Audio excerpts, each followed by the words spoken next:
英語聞き流しリスニング、英語テキストと MP3 ダウンロード、その他の物語はホームページからお聞きいただけます。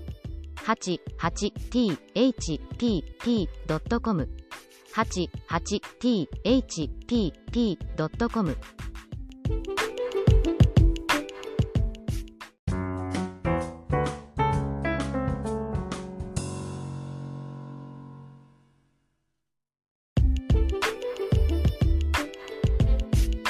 The high school I attended held a mandatory summer camp when I was a freshman.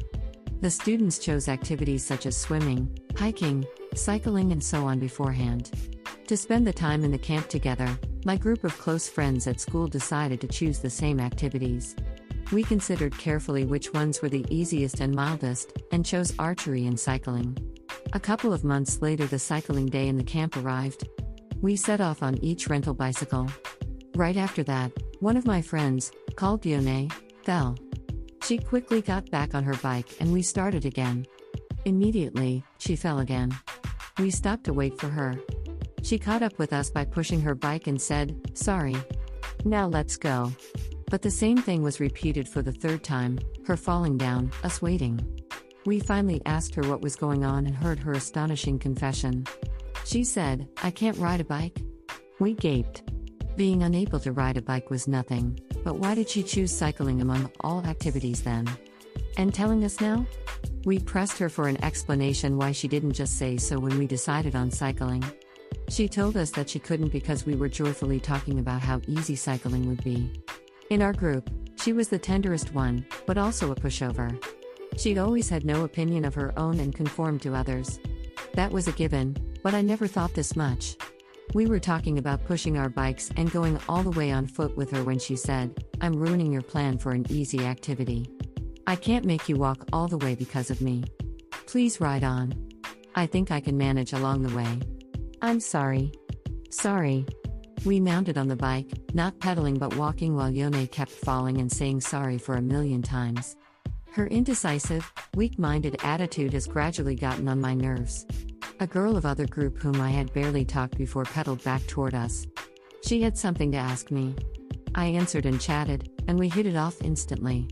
When I realized, I pedaled with her separating from my group.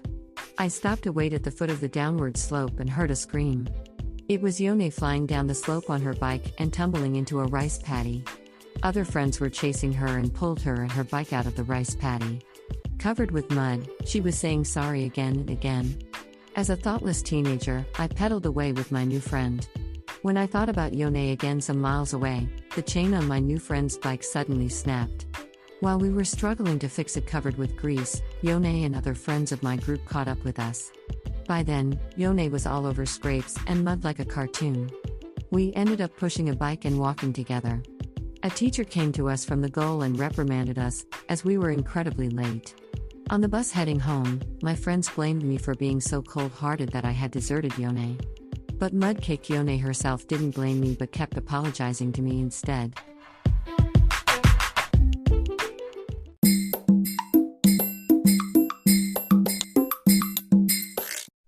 Audiobook, Japanese Dream by Hitomi Woods on sale at online stores or apps. Apple, Audible, Google Play, Nook Audiobooks, 43 available distributors in total.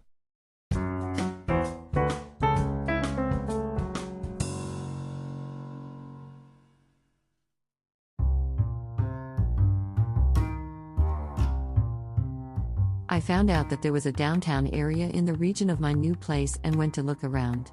It was a 20-minute train ride from my apartment. According to an online map, a shopping mall building was right next to the train station, but further information wasn't available anywhere on the internet. When I actually got off the train and stood at the station, my jaw dropped. A shopping space that had been called a mall on a map was a one-story shabby building with few stores. It was like a swap meet, rather than a mall. The main street in front of the station seemed to be caught in a time warp. I felt back in time walking through the old, forlorn shops. Murmuring downtown? Can't be. I decided to try another shopping mall about a mile off. After I walked for 25 minutes through rice paddies and vacant lots, a huge suburban shopping center appeared. It was what we called a mall. I felt greatly relieved that I found a place to shop for my life in a new town. The shopping center had the free shuttle from the station. My long walk was totally lost labor.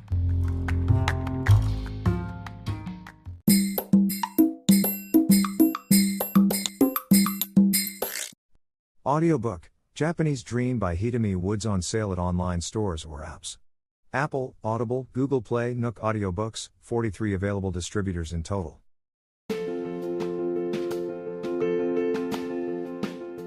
Audiobook, The Family in Kyoto, One Japanese Girl Got Freedom by Hitomi Woods on sale at online stores or apps. Apple Books, Google Play, Audible, 43 available distributors in total.